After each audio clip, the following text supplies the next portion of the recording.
Introduce myself. My name is Chris Jenkins. I am the Executive Director at Virginia Zoo in Norfolk, Virginia. Hello, I'm John Rossi. I'm a touring drummer with a passion for animal conservation. When I'm on the road, I spend as much time as possible visiting zoos, aquariums, and conservation organizations. Now, I want to share those places with you. I'll be talking to keepers, vets, conservationists, anyone who can help me in my mission of connecting my people to animals through their people. Join me on my Rossifari. Hi, hello, how are you? Welcome to the Season 7 premiere of the Rossifari podcast. Y'all, I cannot believe this is the start of the 7th season of Rossifari, the 7th year that I have been doing this podcast. I am blown away by that, and I'm so thankful to have all of you here and listening and participating, and I love it so very much. So, as those of you who've been around for a while know, I don't tend to make that big of a deal about each season. It's mostly just a way to make the absolutely insane number of episodes that I release a little more digestible to people and kind of a good starting point for people. And yeah, when I think of things I want to change for the podcast or tweak or whatever, I just kind of do them. But one tradition that I always try to follow is that I love to start the season with somebody who is an absolute rock star in the zoological world. And oftentimes it's not a name that is famous, but it is a person who has had such an impact on the zoo world and is continuing to have that impact, and who I just really love and respect. And so I decided to go that route today. And my interview is with Chris Jenkins, and he is the relatively new director of the Virginia Zoo. But beyond that, he had worked for many years before taking that job at Natural Encounters, Inc., Steve Martin's training company, and you've heard from them a lot. And actually, I think it's really funny because just one of those amazing people leading to amazing people things. I didn't know Chris when I got to meet a lot of the NEI people. And then I was at the AZA conference.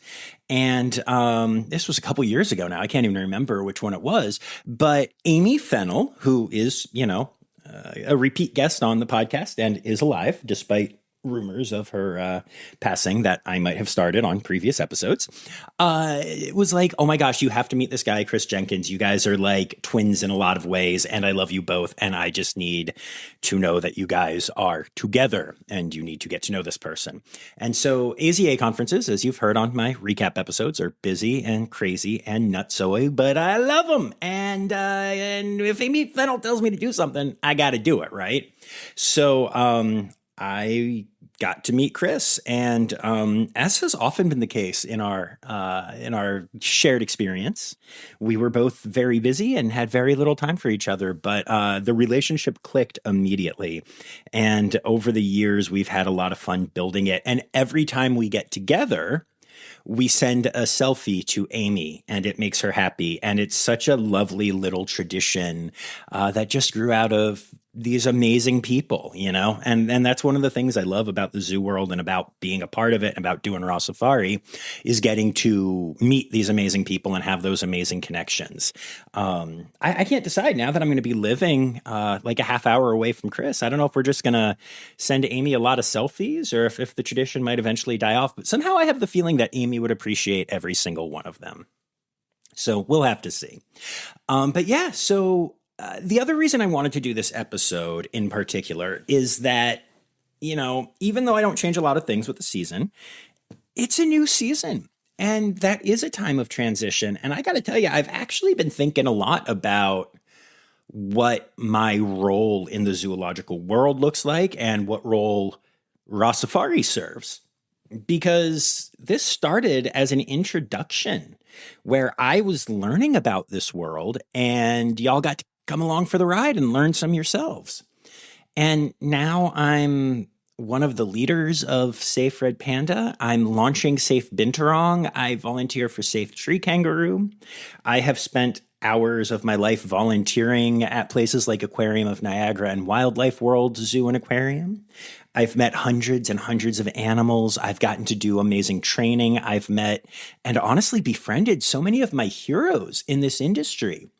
And yeah, there's some other stuff cooking too that I can't even talk about yet.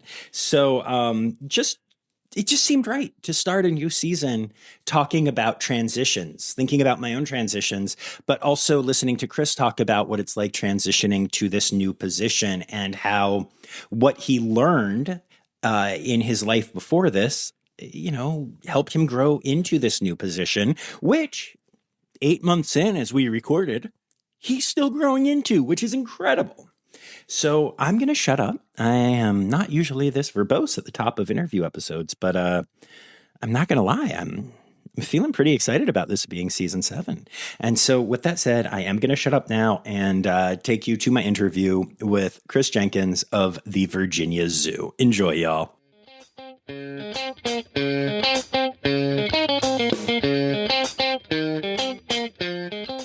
Woo! Yes. And you've been on before, back in the good old NEI days. That's right. Where you used to host a podcast. For quite some time, yes. Yeah, and now you don't. I know.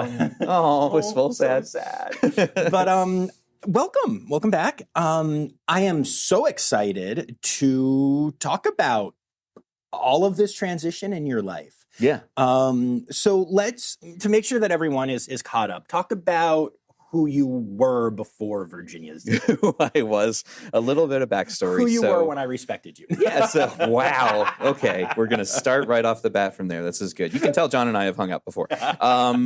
So for the past 20 years, which sounds crazy to say, but from 2005 to 2025, I was with Natural Encounters Incorporated, an organization I know that has been featured by many individuals on your show before, where I started as a stage presenter in our theme park show and then sort of grew to take on supervisory roles and then to manage a second experience that we started in the park and then to take on, training workshops and take on consulting jobs at other zoos and aviaries and aquariums kind of around the world.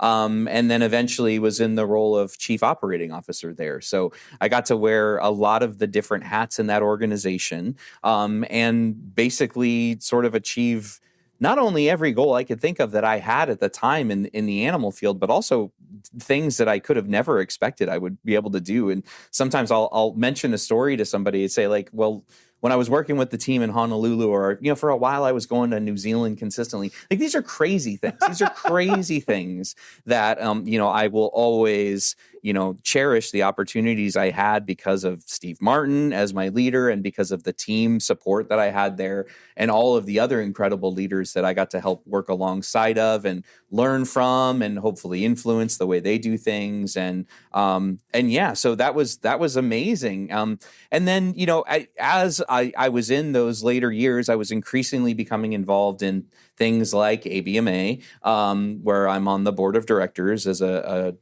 director at large. That's the specific title. And then getting increasingly involved within AZA, where I've been on the professional development committee for many years and just learning more about what was also going on in the field. And that's another thing that I had a lot of support for within NEI was that Steve always gave the leadership a lot of support for not only the roles that we were in the organization, but also things we could do that were aligned with what NEI was doing, but then also like gave us a presence in the greater sort of professional animal care world, where I know a lot of folks at a lot of places like struggle with that, where they would like to have more of an involvement, but they don't have leadership support or they don't have budget or they don't have things like that. So I benefited greatly from being able to have the support to do that and sort of becoming obsessed with this idea of what professional development looked like in our field broadly, not just within my organization, and then seeing the impacts that COVID had on our workforce and kind of prioritizing and reprioritizing different things within the field, hearing conversations from a lot of people about this is going to be interesting to see going forward what leadership looks like in our field, because we have a lot of people who are leaving and a lot of people who are retiring. And, are we ready for that? Have people been doing succession planning? Have people been thinking about what the future looks like for their organizations? Some have been very, very strongly and very thoughtfully. Others are kind of like, I think we'll just figure it out. And that's based on the feedback that we were getting as we were talking to these facilities. So while all of that's happening, my wife kind of shows me this job posting that has become available at Virginia Zoo, which was a place that really wasn't on my radar.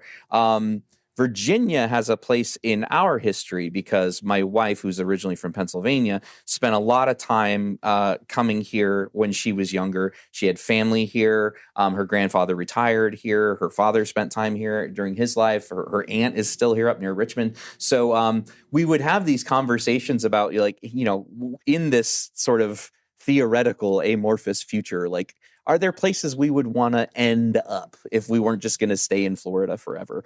And that was one of the places that came up. Now, my understanding of even what animal organizations were in Virginia was kind of poor at best. And so it's, we go where the work is, right? That's sort of what's unique to our field. So it wasn't a thing I had really thought about as any kind of intentional move. But then when she brought to my attention, she saw there was this opening for an executive director position there. I remember my first response was like, I don't know if I'm trying to be a zoo director. And she's like, well, look, just check it out. Look at what they're looking for. And as I looked at it, it was like, okay, this is somebody who would prioritize, maintaining lines of communication across different business, departments, people who would be able to work alongside a nonprofit board, and also the city of Norfolk, who is also, the ones who this is whose property we were on, and they represent about half of the staff who are here.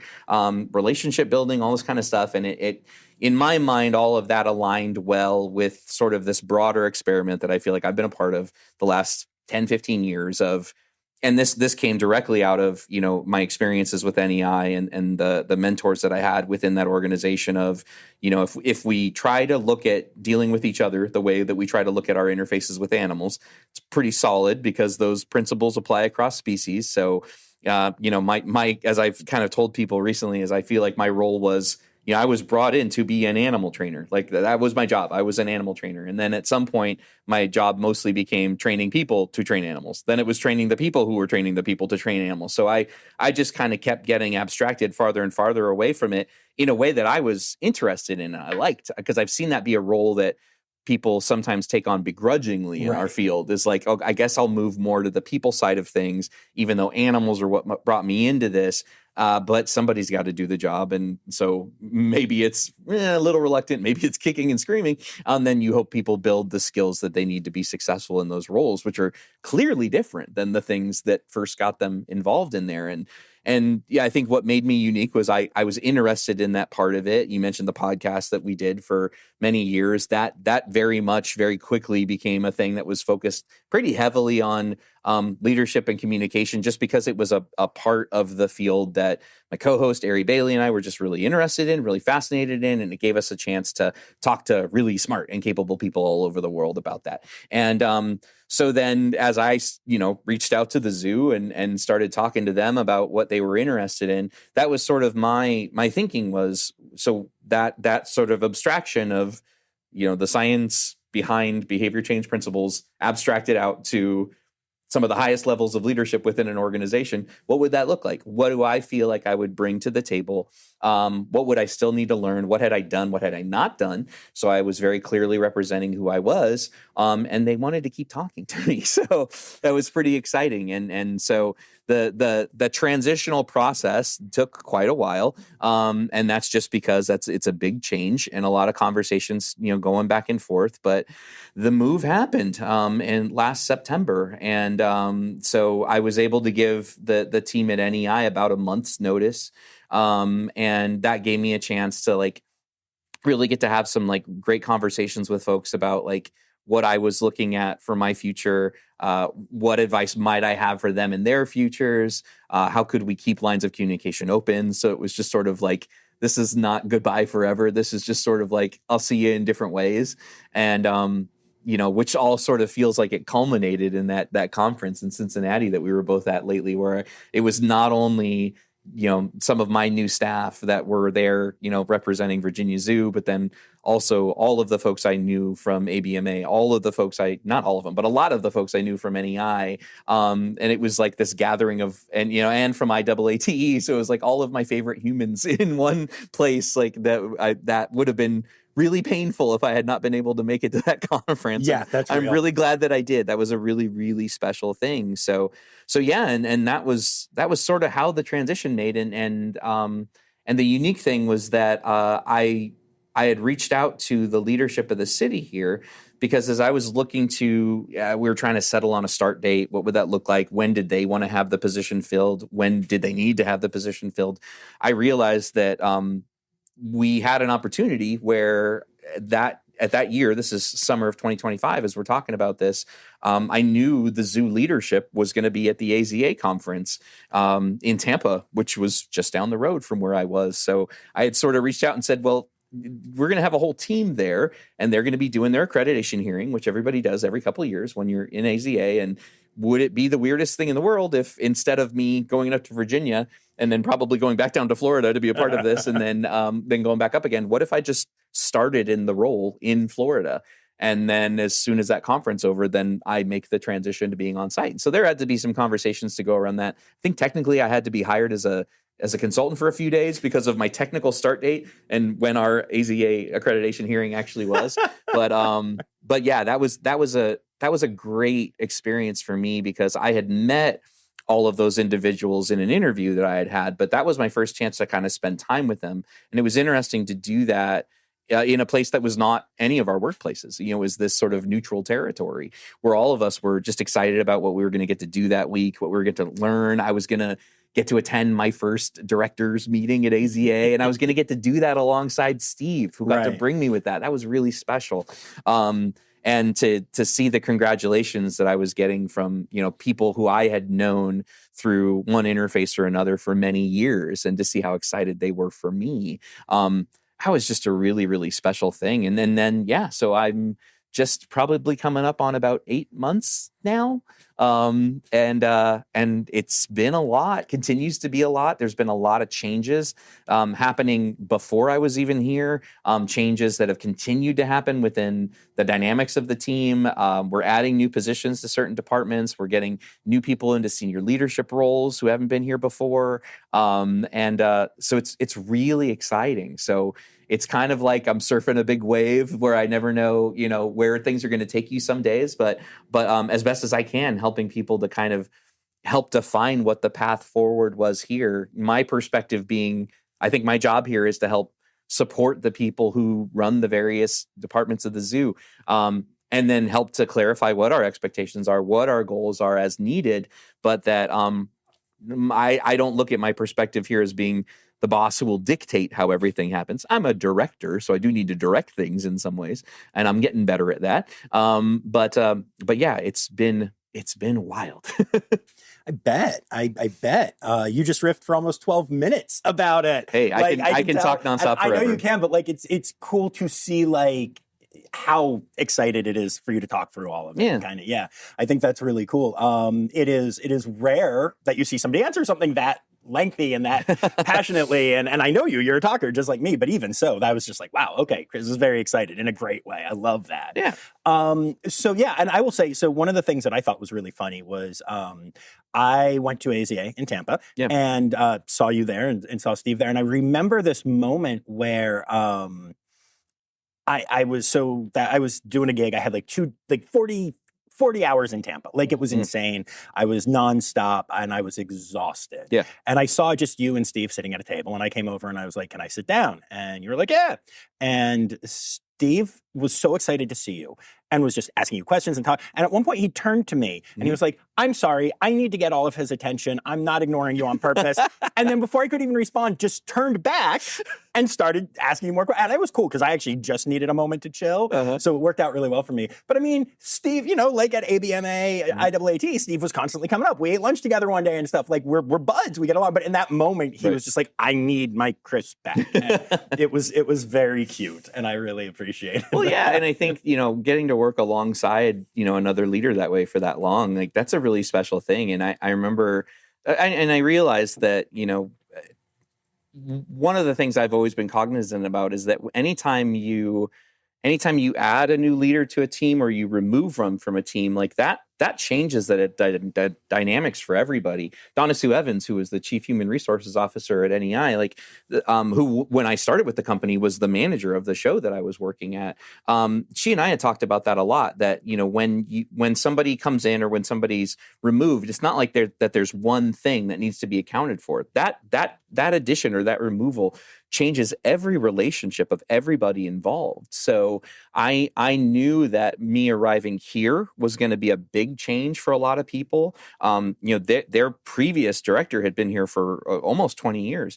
So that's a big change. And then there was a gap between when he was here and when I came in. So and so that was going to be a huge change just by the nature of me being here. And then also having been at NEI for as long as I had, 20 years, like that's a long time. I can remember, when I did the first thing in life, which was honestly, it was probably that job it was the first thing I had done, sort of quote unquote as an adult, where, it lasted longer than 4 years. Your life up to that point, other than when you're a little kid, is kind of in these 2 to 4 year measured things, right? Middle school, high school, college. And then it's like, well, do you just keep doing that? Do you just keep looking for big change every few years? But I found a home there and was able to grow tremendously and, make really close friends, meet my wife through that job and things like that. So that was always going to be a tremendous change. And I remember telling some people as I was approaching it, they're like, what is this like for you thinking about that? And this was back in,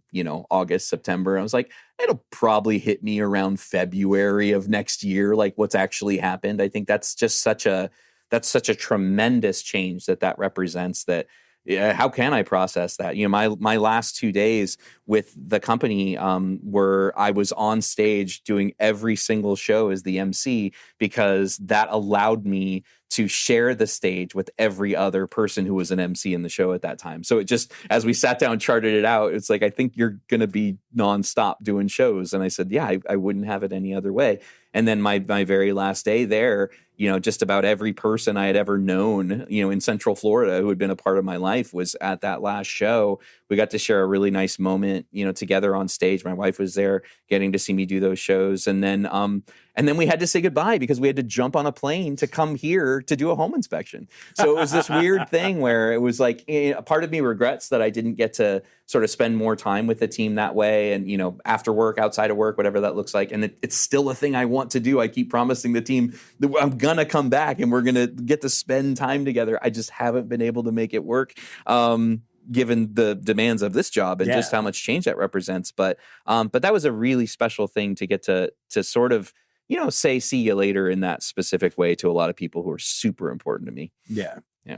Yeah, that's really cool. I've never had anything like that. Because I'm a musician, right? Yeah. And so I tour around and I have people that I love all over the place. I have people that I play with once, twice, 4 times a year. Right. And I've worked with some people, some of the people that I started doing $1 Million Quartet with, I've worked with for 11 years, but it can be a year between shows, or it can be 6 months or whatever. And they're great friends and I love them to death, but we don't live in the same place, and now with Rossifari, I have people like you and Amy, who when I see, I love, and it's awesome.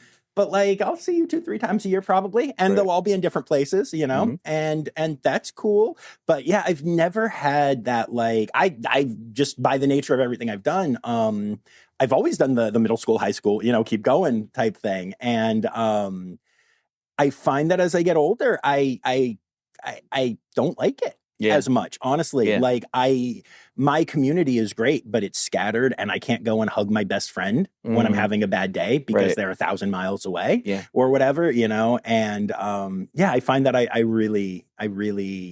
I'm starting to wonder if I want to find that at some point. Yeah. Well, and I think it's interesting because, just to look at it from the perspective of the show, you could do that fully remote if you wanted to. You could be in one place and just interface with people, through the interwebs, but that's much different than getting to visit these organizations, which I know is really, really important to you. And to get to meet these people who are doing these frontline or these leadership roles in these organizations, it's kind of a necessity of the gig, but it's interesting. It's similar to life, being a consultant or, being a traveling salesperson, that it's just kind of the nature of it. And then you figure out, what you can take from that too. And it's funny because that would be the question that would come up every now and again is like, so what are you hoping to get out of this new job? What are you hoping to get out of this role? It's like, well, one thing I can probably say with fair certainty is I don't tend to move around a lot. So my perspective is not, let's come in, try this for a couple years and then go do something else. It's like, no, that's not kind of who I have been. So I'm trying to think much more long-term about this, which is good because that's what an organization like this needs is how are you balancing the needs of the day-to-day with the vision of where you want to be going in the future? And that kind of long-term picture sort of lives within the role that I'm in now, but it's also something that I want everybody to have a part in and everybody to feel like they have some ownership over, so that my perspective on this role was never going to be that I'm coming in and just saying, okay, let me paint the picture for you of how we're going to make this my zoo and this is what I want out of it. I think that's what some people might have expected I was going to do based on maybe their understanding of what it is a director would do, whether they've worked with one or they haven't. But I've kind of looked at it as a stewardship position. Like, this facility's been around for 125 years, so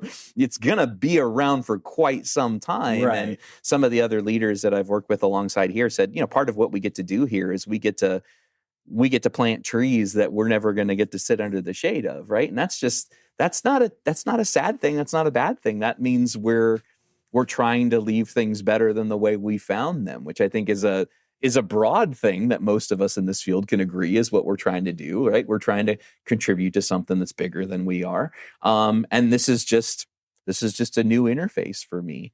And I one of the other leaders here was talking to somebody from outside the organization. And they said, I like to think about Chris as, at his heart, he's a teacher. And it's funny because both my parents are educators, and I think that would resonate with them too. And that made sense with the training stuff that I've done, and which is just a different kind of teaching. And then the consulting stuff I've done is different kind of teaching. And then getting to learn from the people who are here in roles that didn't exist within NEI. That we were an AZA facility, but different, you know, not open to the public in the same way that a zoo would be. And that, so even my interface with AZA is different than it would be there. So I'm learning a lot. And I think the thing that your life and my life, I think, have in common is that there's always going to be some kind of constant change, right? You're always looking at, where am I going to go next? Who am I going to meet next? And I'm always thinking about, okay, what are going to be the challenges of the future? What are going to be the opportunities going forward? Which is how I like to think of problems. There's going to be problems, and we can look at them as, okay, this is a chance for us to take on something together, figure out how we can navigate this as a team. And that'll be an exciting thing. But, I also had it, advised to me by another director from when she was new. She's like, it's going to take you at least 6 months to learn where all the bathrooms are, that sort of thing. So, give yourself the time to figure out how to find your place within that, while at the same time, a lot of people are going to be wanting to know what your expectations are, so that they can figure out how they can meet them and how they can support you. So it's a lot of leadership and learning in every direction, right? Mm-hmm. Up, down, sideways, and all around. Yeah, I think about that a lot in that kind of role, because you were the director from day one. Mm-hmm. Of being the director. Yeah. But I remember I was like, I want to do an interview about this. And you were like, I'm gonna need months to even know what to say, And I honestly, when Emily and I were talking about me coming out and doing an interview, I was like, I'd like to talk to Chris if he's ready. Yeah. Because honestly, I would have understood if you were like, I'm gonna need another 6 months, come back, because it's a huge change. But also from day one, you're the director. The buck stops here. Everyone is wondering how you're going to handle things. Mm-hmm. And so I'm kind of curious, how did you go about that kind of dichotomy and figuring out, you're talking about learning a lot, but also what were your goals for day one? When you walked in here, what had you done to prep? What did you do to prep your staff? All that kind of stuff. Yeah. Well, I think part of it was trying to understand that, I was going to have to come in with a lot of learning. And I think the way I had explained it to, I sort of have these three bodies that I largely interface with that all sort of represent the zoo. There's the job I have to do in this role at this physical site. So that's the zoo director job, right? Being the one who is, like you said, sort of, accountable to most everything that happens here at kind of a very high level. There's the job of learning how to be an employee of a municipal government, where within that city government, I am one executive director amongst many. So I'm part of this group of, I think, 17 people who represent this sort of high level leadership within municipal government, which I have zero experience with. So what does that mean? And learning how all those processes mean. Then about, half of our staff is represented by the Virginia Zoo Society, the nonprofit arm of what we do, who support a lot of the high level initiatives that, help create sustainability for the zoo, but also represent a lot of the operational staff here, like our events, our amenities, our gift shop, our mission engagement team, which is our education team. So I was going to have to learn not only what all of those people and organizations within the bigger picture did, and then learn how I would, fit in with them, like what was my role within them. And then what were the roles of all of the people who were involved with it. And I remember talking to my mom about this years ago. She said, as a teacher, that was always one of the challenges early on, is I'm going to have to learn, there's 30 to 32 or 35 or whatever people that I have to meet every year and get to know each one of them. They only have to learn one name. Right. That's mine. Mm-hmm. And so, but my job is I have to learn all of these personalities. So I had come at it from the perspective of saying, for a really long time, we'll define what really is. For a while, how about that? I recognize I'm going to be the dumbest person in the room. Like, I'm going to have the least amount of information about what the current state is, about what the goals are, what the plan is, because I'm learning those things. So, please entertain my questions. Please know that I'm asking from a place of curiosity, not of criticism. And the way you can support me in this is just being there to answer whatever questions I have. And then as that kind of grows, it'll be, less question asking, and more, sharing thoughts, more giving direction on things. And I think when I got to about 6 months, I had talked to the staff in an all staff meeting saying, my perspective was I had been here for about 6 months and I had prioritized wanting to listen, wanting to watch, wanting to observe a lot of things, and wanting to ask a lot of questions with things. So I think the way I said it to staff was, you've seen me asking a lot of questions. You've seen me listening a lot. I'm probably going to be talking a lot more. And that's just because I feel like I'm getting to a point now where I can finally, speak intelligently about some of what a lot of you do. And that was exciting for me early on, especially where some of the city government stuff was related, where I would string together a relatively complicated sentence about things, and when it was done, saying, yes, I think that actually made sense. I used, I used acronyms, and I used department names, and I used people's names that I'm pretty sure actually made sense, because those are all really complicated processes. And that's, great kudos to all the people who've helped support me in that and have, tolerated all of my questions and all of my, I know we've talked about this before, but can you please repeat for me how, X works, how Y works? Because I really want to get this right. And I recognize that given the high level nature of a role like this, it could be very easy to just sort of, brush pretty big things aside and say, like, yes, I understand this is important, but I need to focus on something else right now. And that will always be a reality of this job. And, but how can I even determine what's important until I understand what all is happening? Right. Yeah. And that can be overwhelming, and it was and can be. That's a good sentence. It still can be for me when I'm looking at a lot of the things that need to be prioritized, and a lot of the things that I know are in front of us that need direction or they need decisions. And the best thing that I can do is help involve the people who, are affected by those decisions and kind of get their input about what it looks like for them. Try to figure out like what the reality is of what's in front of us, because an organization as large as this, an organization with as many moving parts as this, it can be very easy for a lot of people to miss out on a lot of the information about why things are the way they are. And that's not their fault by any means. So I think one of the things that we had discussed early on when I came in was, could we look at ways to do a better job of maybe keeping our employees updated on the big picture of everything that's going on here, which is, I don't think we've solved for that. I think we've talked about it, and we've discussed some ways we can improve that for ourselves.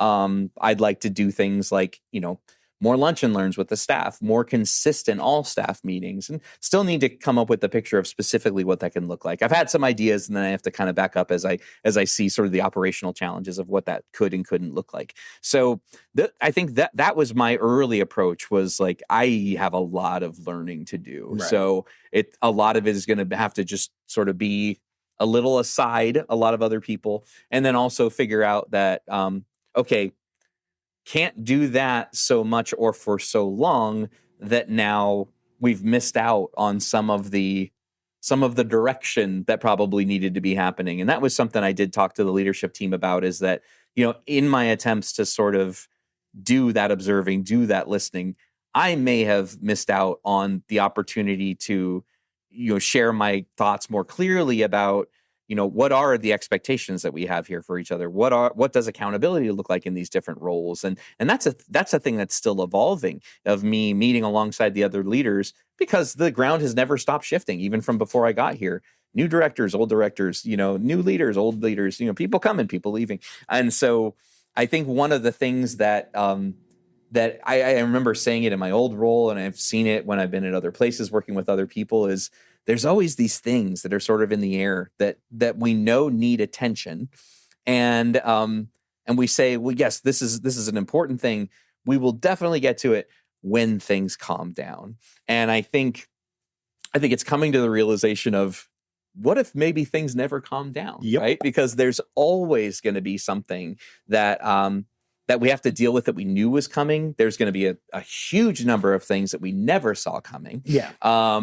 Yeah, I told people the other day, I said, we'd done a safety drill that had involved the dive crews who go in and help clean some of the pools in our animal areas yesterday, and given folks updates on some of what I've been going on in there. I got to use the phrase, I spoke with somebody at the FBI yesterday, and then as I said it, I was like, that's a sentence I would have not thought a year ago I would have ever had a reason to say. But hey, turns out that swatting is a thing that zoos are worried about right now. So that might mean I need to become more friendly with local and state law enforcement. So again, not something that was on my radar, but something that the field is dealing with right now. And as a director, I got to get some learning under my belt where that's involved. So it's things like that.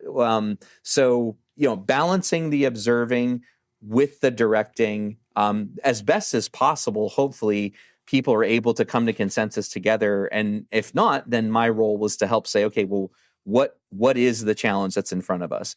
Like, what do we actually need to solve for right now? And then what are some things we can kind of tuck away to deal with later? Sometimes that's very clear. Sometimes it's not. And know that as we make those decisions, it's going to happen oftentimes with not all of the information that we need, but a decision has to be made, and we're going to make mistakes, and making mistakes is okay. We're going to learn from them. The hope is that we don't make mistakes that are so egregious that it ends up harming an animal or an employee or a visitor and those kind of things. So that's where the leaders come in, is helping people know where those guardrails are, so that, we can prioritize things like health and safety, and then figure out how we can tackle everything else that is involved in a very complicated organization like this. Yeah, makes sense.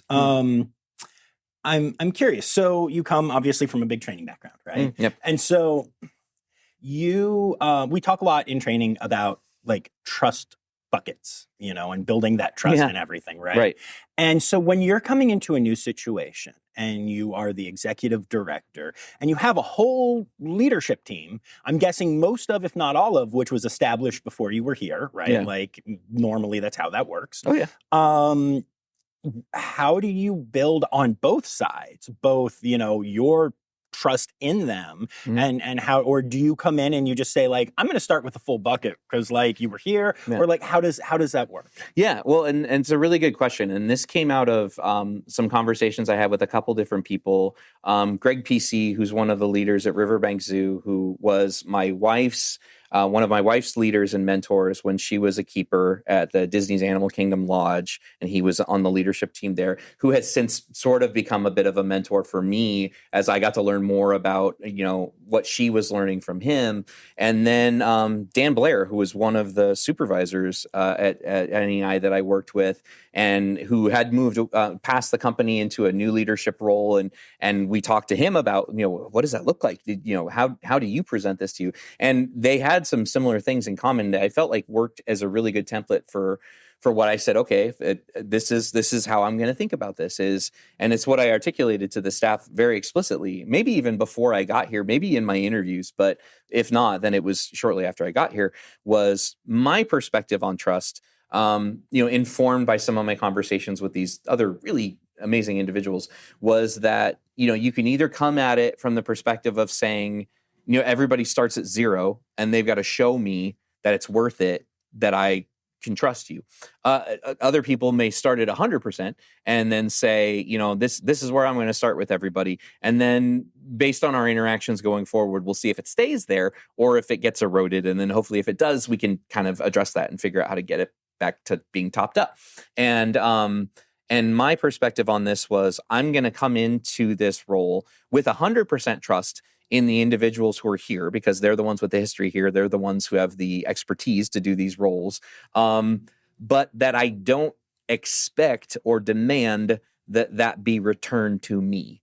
I need to build that for everybody through my actions and through my interactions with them. And, looking at the way that through my background, trust, which is, again, just sort of a label that we give to a lot of different things, would operationalize that as, the reasonable expectation that if you have an interaction with another individual, that it will result in positive outcomes. Like that's sort of, animal trainer brain definition of that. So if I walk up and I see John across the room, then I say like, oh, based on my history with John, this is a good thing that I've seen John. And I look forward to interacting with him because I know that when that interaction is over, I'm probably going to take away something that is good for both of us. So that to me is what trust looks like. So what that's required then, from that perspective, is that I need to spend time with people. So Right. I can't build trust in my absence. It's hard to do remotely. So and I think that I've talked to other leaders who said that that's a thing that we sometimes get wrong in these high level roles, is we think we can create trust and we can maintain stability through things like a big town hall meeting, where where what that looks like is we get everybody in a room together, and then the senior leader or the senior leaders just kind of sit up there and talk and pontificate on like their perspectives, their thoughts about the future. And then, if there's any interaction at all, maybe it's like, we've pre-screened some questions and we'll address those in a very sort of, monologue-y way where it's not really a conversation. So I didn't want to be that guy. I didn't want to do that. And so what that meant was then I needed to set myself up for being able to interact with people. So what that looks like in our organization is we have, senior directors kind of on the city side and on the society side. And my role as the zoo director is that I directly oversee that senior leadership team. It's a pretty big group of people. And then those leaders oversee other leaders, and those leaders oversee frontline staff. And what I'm realizing is that one of the things I need to continue to do in this role to be successful for the zoo's sake, which ultimately I think will be what I am judged by, is that I need to be spending more time with more people. It's very easy for me to get shut up in my office right now where we are doing this recording, because there's a lot of things that need my attention. Right. So I could deal with that in a way where I just keep my door shut, and that's how I just get through the tasks of the day. And if somebody needs something, knock, and I'll give you the attention if I can. But it's not who I want to be. as a leader. I might have to be sometimes, but I want to be out and seeing the current state of things sometimes. I was at a leadership conference for the YMCA actually randomly last week, where I had been invited to be a speaker, which was wild. That's The cool. whole story there. But I got to, see another speaker talking about exactly what you asked about trust. And, he had said that, we had a lot of leaders that were in the room in that presentation and saying, and he's like, this is not show of hands, but like, just think about this for yourself. Like, would you say that your organization has a healthy culture where there's high degrees of trust? Would you say that your organization that's something that's an opportunity for growth right now? That's something that maybe broadly or maybe in specific instances are things that, maybe there's some struggles there. Maybe there's some growth that needs to happen and some development that can happen. He's like, either thing can be true. Most of you are probably at neither end of that broad spectrum. He said, but the only people I would be concerned about are the ones who, when I ask that question, your answer is, I don't know, because that's the dangerous place. And that was something to go back to Greg Pesey, who I mentioned before. That was something he had talked about, I think maybe even on the NEI podcast, was, leaders need to be really aware of what's going on, in the broader team, on the broader grounds, however, whatever your organization looks like. Because if you're not helping to define what your current culture is, it will get defined for you. And when you don't have any control or say in that, it might go in a direction that you may see as less functional than it could be, or less positive than it could be. But in the absence of the influence of people who are trying to steer it in a direction, it's going to happen. So that was the thing that I think about. And I think in order for me to be successful in this role, that means I need to be out there a lot more and just learning more about what everybody does, not just the people I'm quote unquote directly responsible for. And I will find ways to continue to interface with them and support those people, figure out how to define how they can support me and how they can support the zoo, but also just being around and seeing what everybody's working on. Yeah. Whether or not I am directly responsible for them, the vast majority of the people here who work at the organization, I am not directly responsible for, but that doesn't mean that I'm not interested in what they do or that I don't value what they do. But if people don't have an opportunity to interact with me and an opportunity for me to ask questions about what they're working on, then it wouldn't be their fault if their picture was, it stinks that our zoo director doesn't care about what our team does or doesn't care about what I do, because I never see him and I never see that. I don't want to be that person. Right. So I guess what I've just identified on this podcast is it's an area for growth for me. It's something that that I need to prioritize more. Not because I'm worried about anything that absence has created, but it's just because I need that for me to understand, how things are going at the zoo, what maybe leadership needs to be focusing on from other people's perspective, not just what we decide to focus on as a group. That's important. And I know that it's a really consistent bit of feedback that I've heard about other zoo directors, whether they were ones who were here or whether they're ones people have worked with in other places, is just being around and asking, hey, what you guys working on right now? That's really valuable. Is I remember, having conversations with Steve and NEI there is, don't forget in all of your busyness, like what the value is for our staff when they have an opportunity to interact with you and ask questions and to answer your questions. Like, you're a busy guy who is in a lot of places at once. We don't always know what you're working on or what you're doing. And so when we do get a little bit of your time and attention, like, that's a really valuable thing. So don't lose sight of that. And so it's funny because then I get to think about advice I've given to other people be something that's reflected back to me now and say like, oh yeah, I do think that was a good advice. Am I taking it for myself, or is that something I can continue to work on? And I think that's something I can keep working on.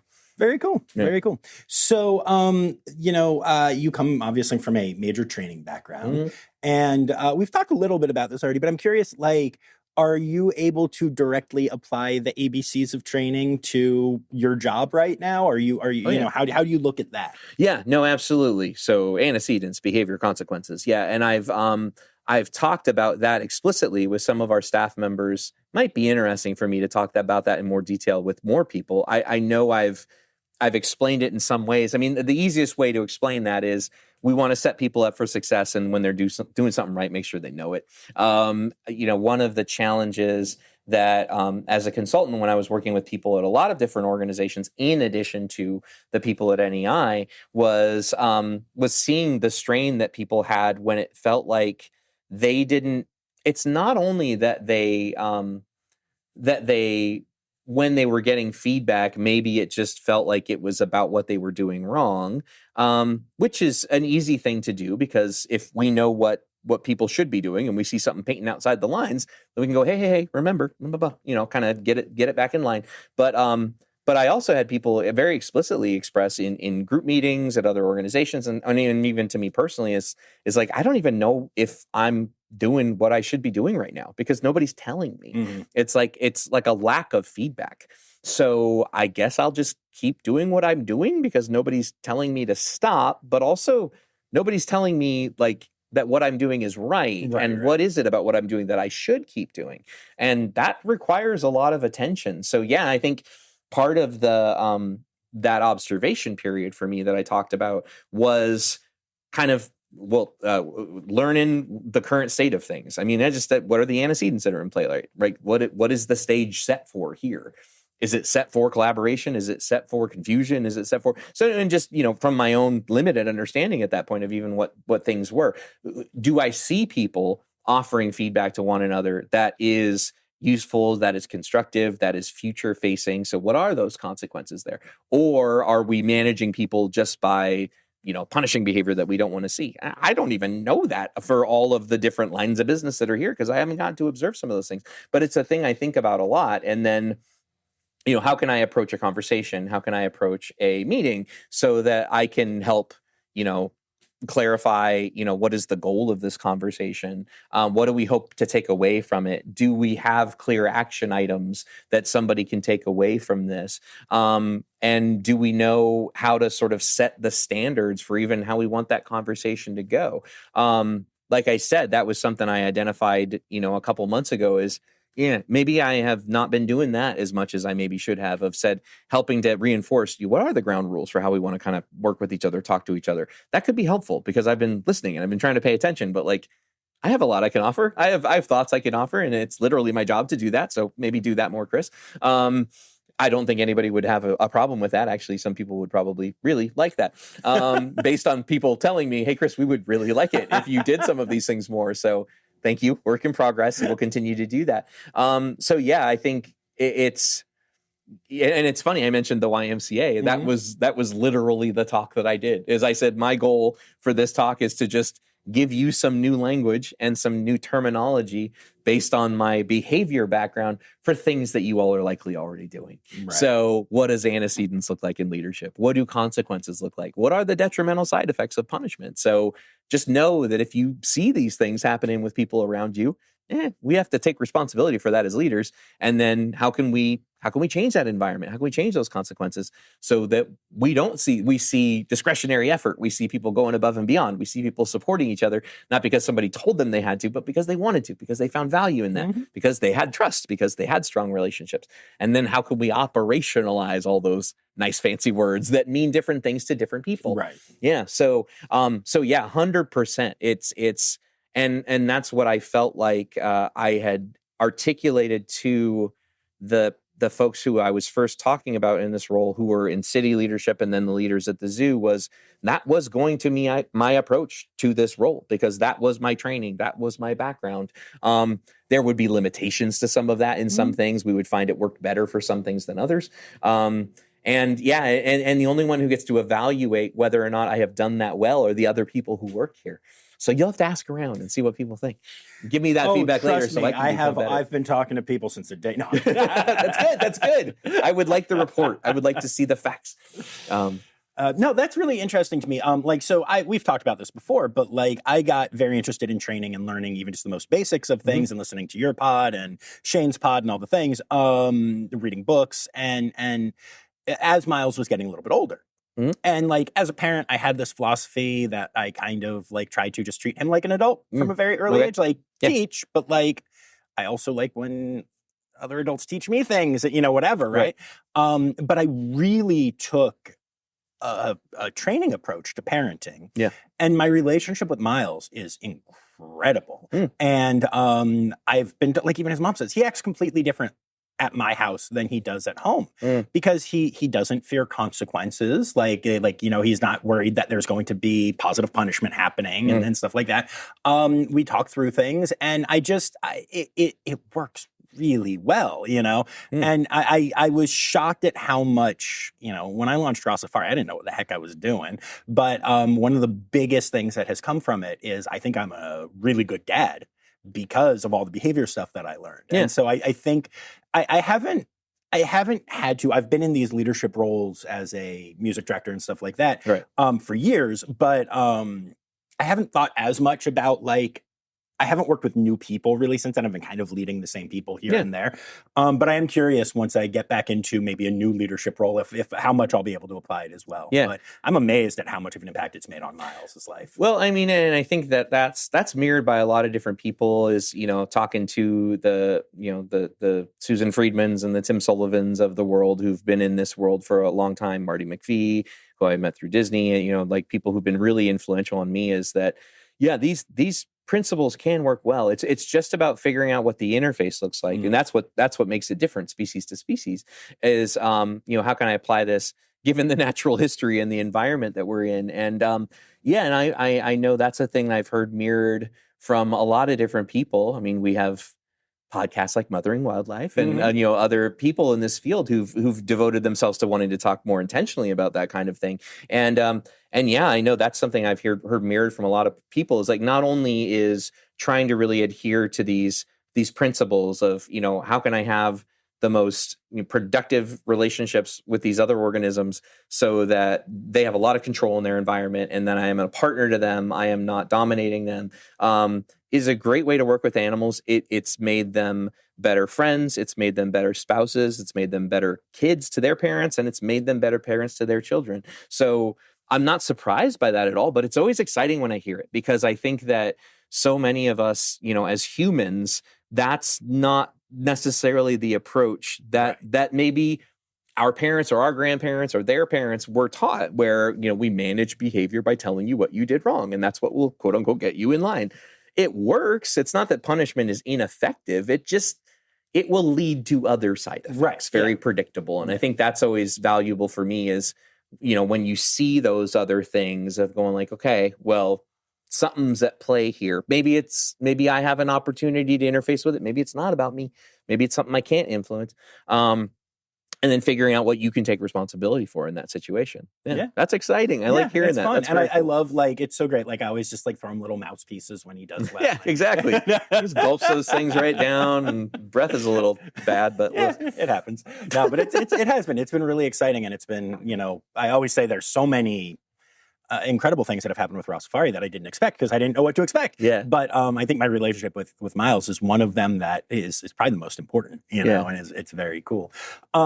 So what's next for the Virginia Zoo? What's next? A lot of different things. This is a really, really exciting time for us right now. So, and I have the great benefit of getting to come in right at a time when there was a lot of exciting things happening that had nothing to do with me, and I just got to be here and be a part of it. So, I came in literally right on the heels of AZA accreditation, which is always an exciting thing every time an organization goes through that. And then, coming in right before our 125th anniversary to look at the history of this place on August 29th of this year, we're going to sort of officially celebrate the birthday of the zoo, just because it's a good time of year, and it's a weekend day when we hope the weather will be great and we'll have a lot of people able to come back. So we can look at the history. Our mission engagement team has done a great job over many, many months of sort of digging through the archives of, and dusty closets in here to kind of find old signage and old newspaper articles and old pictures of what the facility has looked like since it was, first a part of this greater Lafayette Park, which is next door to us now. But, back in 1901, like when that first was a thing and we were just a part of that thing, looking at the change of name of this place over the years. So thinking about all of that, that's an exciting thing, because I think looking to the past is a great opportunity to think about looking forward. And so a couple different things where that's related. By the end of this year, we're going to be opening up a new a home for our educational programs and ambassador animals, and that's our adventure and exploration campus, which was something that was well underway when I came in, where we're going to have 2 different physical facilities, which are right next door to each other, one of them will sort of be the home to our educational initiatives, new classrooms, new interactive opportunities and experiences for our guests and for classes and things like that to engage with what it is we do and how we interface with wildlife and conservation. And then a new home for our program animals, for our ambassadors, right? Which is a group of animals that, that part of what we do in the field has a big microscope on it right now of like looking at how can we do this better. So getting to know that I was coming into a place that was building a whole new home for those animals, where they have new space, they have new opportunities, and we can do new things with them was really, really exciting because that's how I started in the field. I started through wildlife education in my earliest roles. So that was really exciting about that. And then right around the corner, we've been having conversations about what master planning for the future is going to look like and how we can partner with some of the organizations who've been really long-term supporters of this facility to help us define what the future is going to look like. And one of the ways we do that is through looking at updating our last major master plan, which was something that started in the 90s. And a lot of the biggest parts of the zoo were a result of that. The admin building here, the main entrance to the zoo that we're sitting in right now, that came out of that plan. Our Asia area, where there are these animals, they're called red pandas. I don't know if you know about them. They're pretty cool. You should look into it. Are they like raccoons? Yeah, they're like raccoons. Okay, They're basically raccoons. Okay, cool. Pokemon raccoons, whatever you want to say. And Africa, which is a very big, very popular area of the zoo. All of those things came out of that master plan. And now because of other things that we've continued to build, like our wellness campus and then the adventure center, awesome assets that we have to the zoo, we can't just finish the old plan we had because we've done other things. But we can integrate some of the best things that were in that original plan into what we want to do now because our goals have changed. We've learned way more about what animals need and what's appropriate, what's not appropriate. How can we take that learning? How can we take some of the old inspiration of the past, the opportunities of the future, and then figure out how to interface all of that with our local community? Because when I first came here and people, asked about my vision, the easiest thing I could say was I would love for this place to be a place that everyone around us feels like is a home for them, feels like it is a place where they feel welcome, they feel excited to be.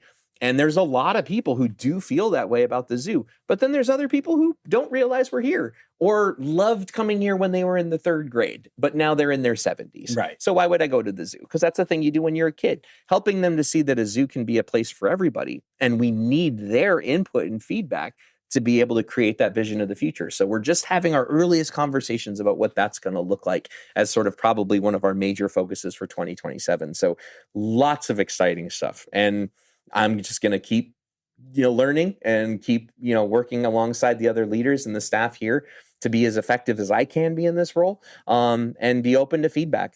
Never stop being curious, never stop being kind, and never stop figuring out what support can look like. So that's my picture of the future. Cool. I love it. Is there a conservation organization you'd like to give a shout out to? Yeah, I mean, and it's kind of a broad one, but it's broad intentional. And it's funny because I'm literally looking at a sticker on your water bottle right in front of me right now that speaks to it. And that's just the evolving nature of the SAFE programs. I just think it's such a cool thing. We are a part of Safe Red Panda and a part of a number of SAFE programs. And it was exciting for me to meet with our mission engagement team to find out, so which of these are we a part of or are we supporting? What are the ones that we would want to? And I remember, when there were updates about ground hornbill, becoming a thing and getting to tell the team, like, it's happening, they're going to do it. And they're so excited about that. I think you're getting to focus on not only, being an organization that it creates a great experience for people who come through the doors, but that are also firmly committed to our place within conservation. I think continuing to help the team here, our conservation committee, to look at ways that we can continue to not only support other organizations and other programs, but how we can help share the message about how we do that so people understand how important it is that zoos do that, because it's not their fault if they don't know we don't do that. It's that's us. That's on us, right? Yeah. So So yeah, I can't say enough good things about the SAFE programs, which I know are something that you also are very, very passionate about. Yeah. I mean, it has been such a joy to be such a, leader for Red Panda, and even just a simple volunteer for Tree Kangaroo. Mm-hmm. And then I'll just say this now and cut it if it's not working, but I'm in the process of launching Safe Binturong. And we haven't talked about it on the pod like as we're recording this because it's still in the process. Right. But I'm guessing by the time this episode comes out, we'll know one way or the other. And either way, I'm going to talk about it. We're going to manifest it just by talking. I mean, I feel really good about it. And I feel like there are a lot of facilities that are interested. And like, I know as soon as I mentioned it here, there was a lot of excitement. And it's such a cool thing to be able to connect, like, just on my own personal journey. Like, I just liked animals, man. Yeah. And then I found out that there, are a lot of zoos and aquariums. And then I found out that there's this thing called the AZA. And now I'm helping to launch what would be the only binturong conservation organization, like exclusively binturongs in North America. Mm-hmm. And it's like, how did we get here? And that's just so cool that the opportunity exists and that they're, to launch this organization that will be supported by multiple incredible facilities that have binturongs and everything that comes from that is just... Yeah. It's just incredible. I think the SAFE programs are so great. And as with any group of things, there are always going to be limitations and challenges and stuff. Right. I wish we were allowed to use other than just the four main colors for our logos. As you can see on my Red Panda logo there, I wish it looked like a Red Panda color-wise. But hey, if that's what it takes to have all of these amazing organizations, I'm here for it. Step in the right direction. Yeah. It's time now, don't you know? We've come to the end of the show, but there's one tale left to go. You're gonna laugh and say, oh no. It's time for the Rossifari poop story. This is a fun one that happened a couple of years ago. And it's funny because it's like ancillarily a poop story, but I think it is still firmly a poop story. I was visiting another zoo. I think it was like a day off that I had when I was doing consulting work, and I can't even honestly remember which organization it was. But this specific memory stood out to me so much. I was in the gift shop because I was looking to see, what I want to take home as sort of a souvenir from this experience for myself, or maybe for my wife. And I was watching a lot of families running around, kids running around, looking at different things, and there was this little boy, and he was running around with this pad of paper, and he was like, "Mom, mom, mom, mom, mom, mom, mom," and he was just really excited about it. And she's like, "What is it?" And he's like, "What is this? What is this?" And she's like, "It's paper." And he's like, "Yeah, but it's weird. It feels weird. It's like strange." And he's like, "Why is it like that's not what paper feels like?" And she said, "Well, show it to me. What is it?" And she's like reading through it. And she's like, "Okay." And she's sort of laughing. He's like, "What?" And she's like, "Well, this is made out of animal poop." And he's like, "What?" He's like, It says that this is made out of animal poop, but it's paper. What? Yeah, no, it is. But because of what some of these animals eat, they're able to. And she's like, "See, like this is what it says right here." And she's like, "What?" And she's like, "Yeah." And it was funny because this is the specific memory I have. Is like he looked at it and he held the paper up to his nose and he sniffed it and he looked at his mom and he said, "It doesn't smell like anything." And she goes, "Okay." And then he threw it on the ground and ran away. So I don't know how that resolved, but I don't know if he was excited or offended or what was it that inspired the abandonment of said poo paper. But yeah, that was fun learning to see that happen. That's in that moment. Amazing. Yeah. That's awesome. Cool, man. Well, thank you for doing this. You're very welcome.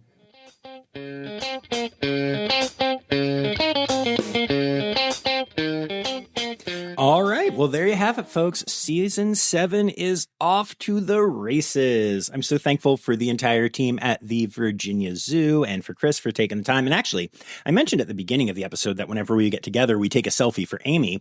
And we actually forgot to do that this time because of the, interview happening.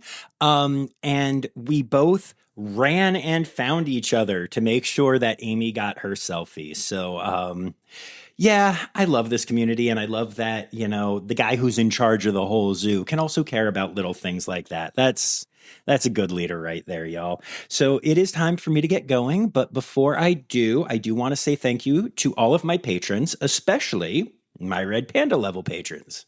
Dr. Laura Schenk, Dr. Stephen Williamson, Barbara Bennett, Jenny Owens, Melissa Reed, Carrie Kirkpatrick, John Lewis, Kevin Williams, and Cormac McMuffin. And yet again, I am recording this at Cormac's house. And Cormac, you're a very, very good kitty. Meow. So we'll be back on Friday with a brand new Zoo News episode. But until then, remember, friends, the word credits backwards is Steiderk. The Rossifari podcast is produced, hosted, and engineered by John Rossi. Editing and fact-checking by John and Dr. Zoe Rossi.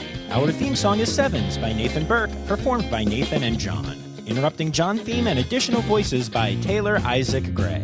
You can reach John directly on Instagram and Facebook at Rossifari or by email at rossifaripod@gmail.com. Rossifari is part of the Daydreamer Media Network. Now, stop listening to me and go visit a zoo.